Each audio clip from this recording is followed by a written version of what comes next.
नमस्कार, मैं हूं रेणु देवड़ा। आइए नजर डालते हैं शहर की गतिविधियों पर। सुप्रीम कोर्ट के chief justice N V. Ramana Mahakal Bhasma Aarti में शामिल हुए। परिजनों सहित महाकाल दर्शन कर रामघाट भी पहुंचे। विश्व प्रसिद्ध ज्योतिर्लिंग बाबा महाकाल के दर्शन लाभ लेने पहुंचे सीजेआई रामन्ना ने सपरिवार शुक्रवार को भगवान महाकालेश्वर के अल सुबह होने वाली भस्मारती के दर्शन कर बाबा महाकाल का नंदी हॉल से पूजन रुद्राभिषेक किया। पूजन अर्चन पंडित आशीष पुजारी, संजय पुजारी, पंडित विकास पुजारी व प्रदीप पुजारी ने करवाया।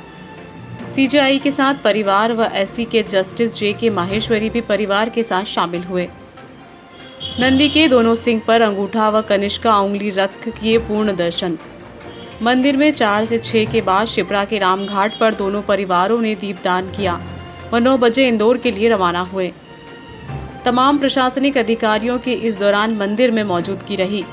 आशीष पुजारी ने पूर्ण दर्शन का मतलब बताया कि मान्यता है कि नंदी धर्म के प्रतीक हैं और नंदी के दोनों सिंग पर अंगूठा और कनिष्का उंगली अगर दर्शन किए जाएं तो उसे बाबा महाकाल के पूर्ण दर्शन कहते हैं।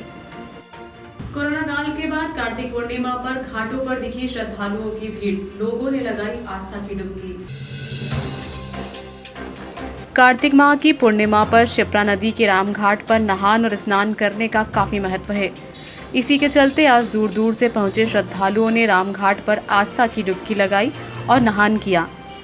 कोरोना काल के 2 साल बाद सभी प्रतिबंध हटने के चलते श्रद्धालुओं की काफी भीड़ घाटों पर देखने को मिली। पुलिस प्रशासन द्वारा घाटों पर पुख्ता सुरक्षा के इंतजाम किए गए थे। साथ ही प्रशासनिक अधिकारियों की ड्यूटी भी लगाई गई थी। श्रद्धालुओं ने नहान के बाद पूजन अर्चन किया और दीपदान भी किए।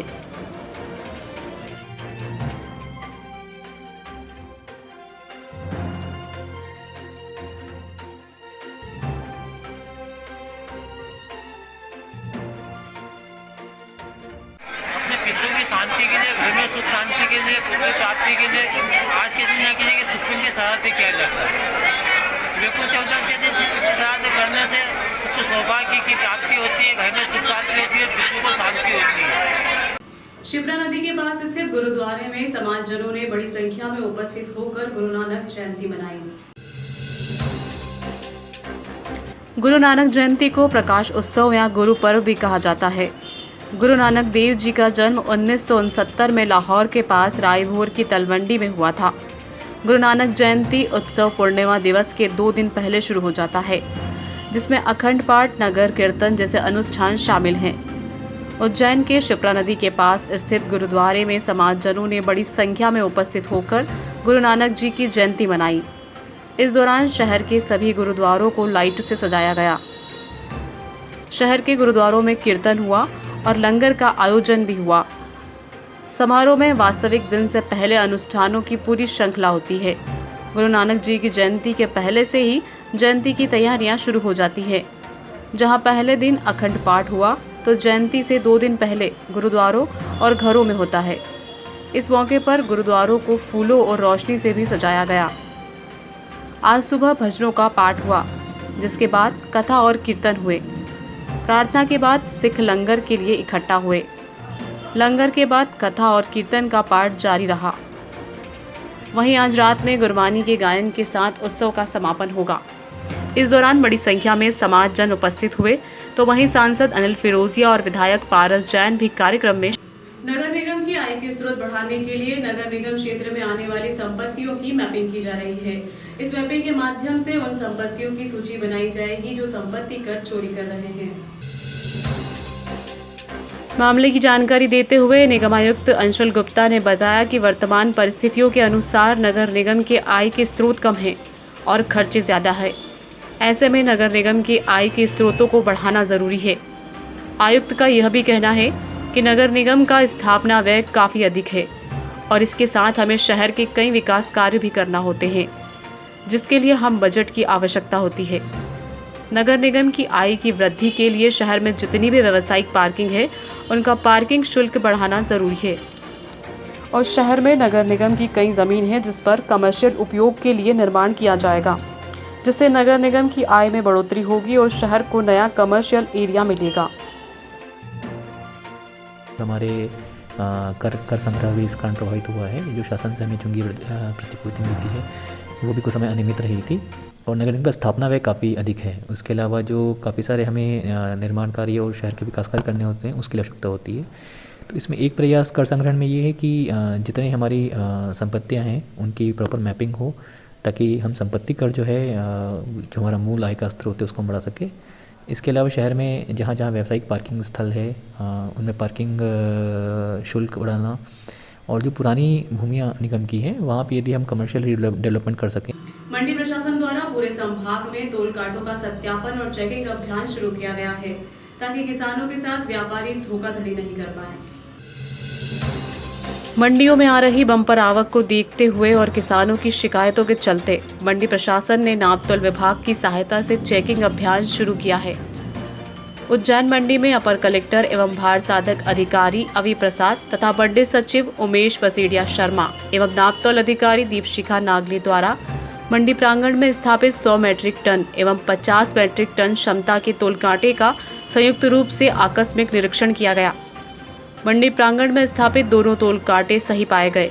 मंडी प्रांगण के बाहर कतिपय तोल कांटे के तोल में अंतर पाया गया, जिसकी जांच की जा रही है।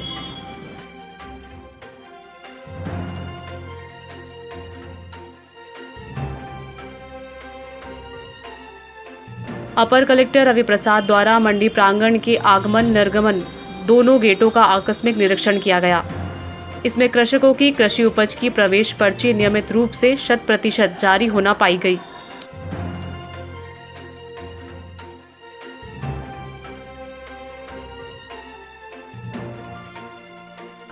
भार साधक अधिकारी अवि प्रसाद द्वारा गेटों पर कार्यरत कर्मचारियों को अंतिम रूप से चेतावनी देते हुए निर्देश दिए गए कि कृषकों की कृषि उपज की 100% प्रवेश पर्ची जारी कर प्रवेश पंजी संधारित करें तथा निर्गम होने वाली कृषि उपजों के वाहनों का विधिवत अनुज्ञा पत्र जारी किया जाए।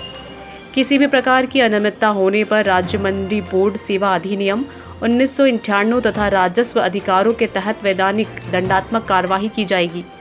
इस विषय में मंडी बोर्ड के संयुक्त संचालक प्रवीण वर्मा ने बताया कि सीजन में सोयाबीन की आवक हो रही है, इसलिए किसान हित में तोल कांटों को चेक करवाया जा रहा है।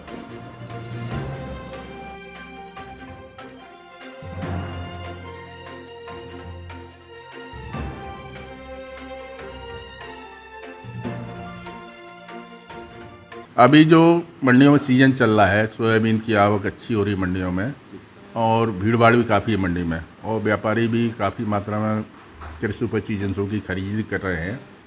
ऐसी स्थिति में कई जगह गड़बड़ी की हमको शिकायतें भी मिलती हैं कि तोल कांटे कम तोल या ज़्यादा तोल किसानों के साथ जो होता है। उसके लिए हमने सभी जगह टीम गठित कर रखी हैं कि मंडियों के जो प्रभारी हैं, मंडी के इंस्पेक्टर हैं, वो जाके व्यापारियों के तोल कांटे निरंतर चेक करेंगे और कहीं किसी प्रकार की अनियमितता अगर किसी में पाई जाती है तो उनके विरुद्ध सख्त से सख्त कार्रवाई। यहाँ रुकते एक ब्रेक के लिए गतिविधियाँ लगातार जारी है।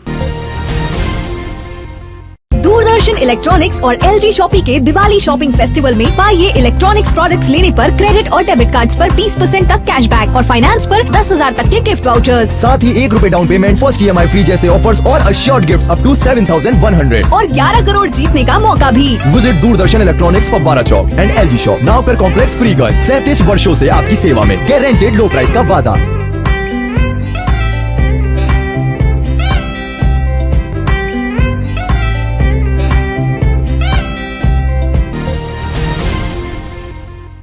कोरोना गाइडलाइन में सरकार से छूट मिलते ही नवीन मंच से कार्तिक मेले की शुरुआत हो गई।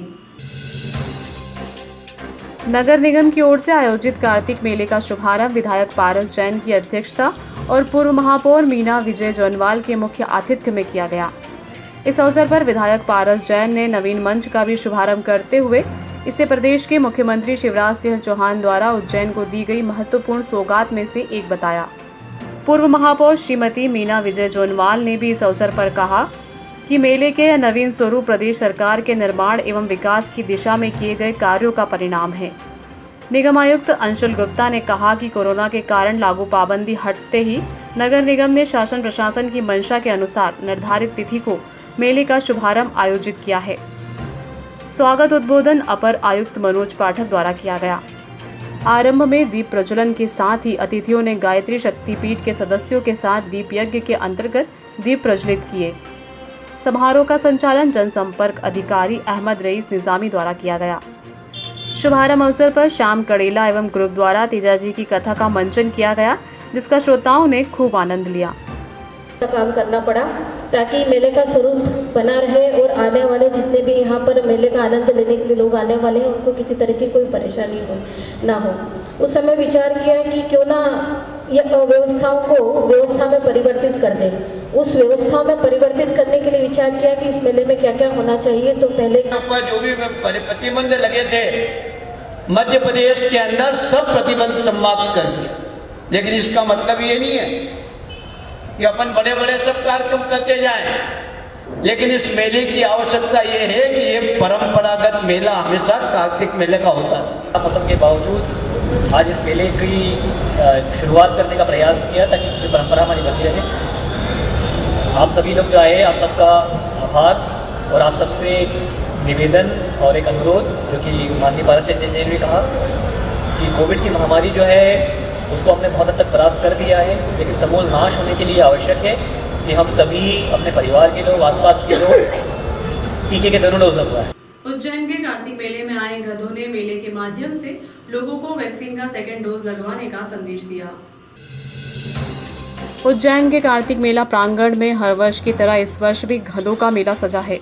यहाँ पर बड़ी संख्या में व्यापारी गधों को बेचने के लिए लाए हैं, लेकिन इस बार गधे भी लोगों को कोरोना संक्रमण के प्रति जागरूक करने का काम कर रहे हैं। गधों ने मास्क लगाकर लोगों को कोरोना से बचने के लिए दूसरा वैक्सीनेशन डोज लगाने की अपील की है। साथ ही लोगों को कोरोना संक्रमण से बचने के लिए जागरूक किया है। देश भर में उज्जैन धार्मिक कार्यों और बाबा महाकाल की नगरी के लिए विख्यात है, लेकिन कार्तिक माह के दौरान महाकाल मंदिर के पीछे कार्तिक मेला ग्राउंड में दीपावली के बाद मेले का आयोजन होता है, जिसमें बड़ी संख्या में गधे बिकने के लिए आते हैं। ऐसे में इस बार व्यापारियों ने गधों के जरिए लोगों को कोरोना संक्रमण से बचने के लिए जागरूक किया है। व्यापारियों ने जानकारी देते हुए बताया कि इस बार गधों के जरिए लोगों को कोरोना वैक्सीन का दूसरा डोज लगाने के लिए प्रेरित किया गया है। कई लोगों ने कोरोना वैक्सीन का पहला डोज तो लगा लिया है, लेकिन वह दूसरा डोज लगाने के लिए नहीं जा रहे हैं। इसलिए लोगों को गधों के जरिए जागरूक किया जा रहा है। साथ ही गधों को मास्क भी पहनाया गया है, ताकि लोग भी इस चीज़ को समझें कि कोरोना संक्रमण एक घातक बीमारी है, जिससे बचने के लिए शासन की गाइडलाइन का पालन करना बहुत ही जरूरी है।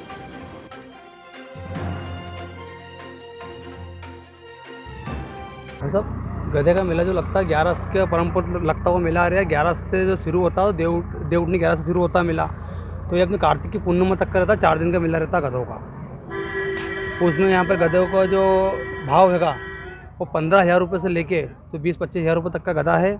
उसके बाद घोड़े का भाव है जो अपना वो 40,000 रुपये से घोड़ा स्टार्टिंग है, तो 1.5 लाख रुपये तक का घोड़ा है इसमें, घोड़ा खच्चर में जो अपने आते हैं। 18 वर्ष से अधिक उम्र के विद्यार्थियों ने यदि वैक्सीन के दोनों सर्टिफिकेट नहीं दिखाए तो विक्रम विश्वविद्यालय में प्रवेश नहीं दिया जाएगा। वैक्सीनेशन को लेकर उज्जैन के विक्रम विश्वविद्यालय ने महत्वपूर्ण आदेश जारी किए हैं। विद्यार्थियों के साथ प्रोफेसर और कर्मचारियों को भी दूसरा डोज लगवाना जरूरी है।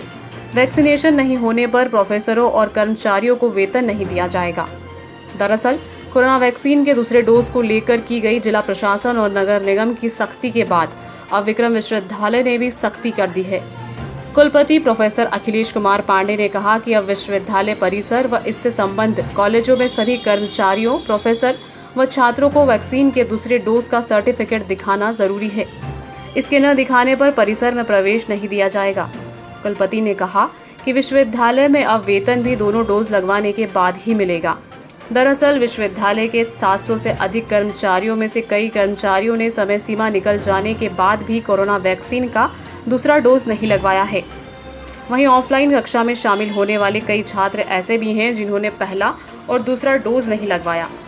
ऐसे में कोरोना का संक्रमण एक बार फिर अपना विकराल रूप धारण न करे, इससे पहले विक्रम विश्वविद्यालय के कुलपति प्रोफेसर अखिलेश कुमार पांडे ने पहल की और वैक्सीन नहीं लगवाने वाले छात्रों को, कॉलेज और कर्मचारियों को विश्वविद्यालय में प्रवेश पर रोक लगा दी। साथ ही कर्मचारियों को वेतन रोकने के आदेश भी दे दिए हैं। को लग जाए। वैसे हमारे यहाँ 100% वैक्सीनेशन हो चुका है, लेकिन दूसरे डोज को लेकर के कुछ डॉक्यूमेंट्स बुलाए जा रहे हैं। उसमें हम लोग ये कर रहे हैं कि अभी जो यदि दोनों डोज नहीं लगवाया है और यदि उसका अगले महीने का वेतन जो है उसको रोक दिया जाएगा। जब तक डोज नहीं लगवाएंगे तब तक उनको वेतन नहीं दिया जाएगा। और दूसरा ये है कि हो सकता है कि कुछ मेडिकल के 1-2 केस हैं, उस पर भी हम लोग चर्चा कर रहे हैं कि जिनसे वो उनका ट्रीटमेंट चल रहा है उनसे बात करके कि क्या उनको डोज लगाने में कोई दिक्कत तो नहीं है। ऐसे 1-2 केस आए हैं कि जहाँ उनका कहना है कि हमारा मेडिकल ट्रीटमेंट चल रहा है और हम नहीं कर सकते, तो उनको डॉक्टर से भी बात की जा रही कि 1-2 केस हमने कराया भी है कि डॉक्टर से डायरेक्ट बात करके और उन डॉक्टर की एडवाइस पे ही उनको सेकंड डोज हम लोगों ने लगवा दिया है। पूर्व मुख्यमंत्री कमलनाथ के जन्मदिन पर माया राजेश त्रिवेदी की अगुवाई में भोपाल पहुंचकर कांग्रेस कार्यकर्ताओं ने उन्हें बधाई दी। साथ ही बाबा महाकाल के 2100 लड्डुओं का भोग प्रसाद वितरित किया। पूर्व पार्षद एवं महिला कांग्रेस की प्रदेश उपाध्यक्ष श्रीमती माया राजेश त्रिवेदी के नेतृत्व में शहर के कांग्रेसियों ने प्रदेश के पूर्व मुख्यमंत्री एवं प्रदेश कांग्रेस अध्यक्ष कमलनाथ के जन्म दिवस पर भोपाल पहुंचकर बधाइयां दी एवं स्वागत किया।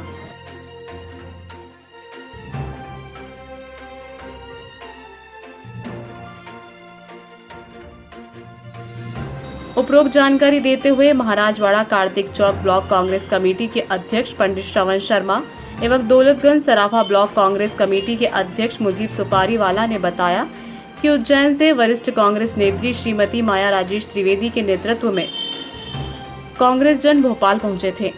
वहां पर बाबा महाकाल की तस्वीर भेंट करते हुए बाबा के भोग प्रसाद के 2100 लड्डू के प्रसाद के रूप में पैकेट वितरित किए।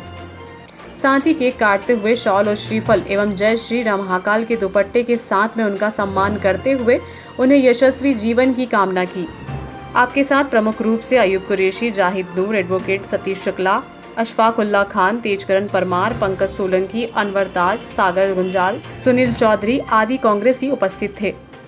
इस अवसर पर मीडिया से चर्चा में श्रीमती माया राजेश त्रिवेदी ने बताया कि कमलनाथ जी के जन्मदिन को कार्यकर्ता हर्षोल्लास से मनाते हैं और उनकी लंबी उम्र की कामना करते हैं।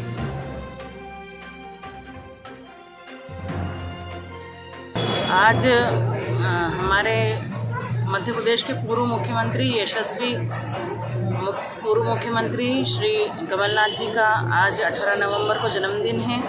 हम बाबा महाकाल को साथ में लेकर के आए हैं, उनका प्रसाद साथ में लेकर के आए हैं और ये प्रसाद सभी के बीच में वितरित करके बाबा महाकाल से प्रार्थना है कि आप पूर्व मुख्यमंत्री आदरणीय कमलनाथ जी को आने वाले जीवन में उनके और भी इससे फिलहाल इस अंक में इतना ही। अगले अंक में आपसे मुलाकात होगी। नमस्कार।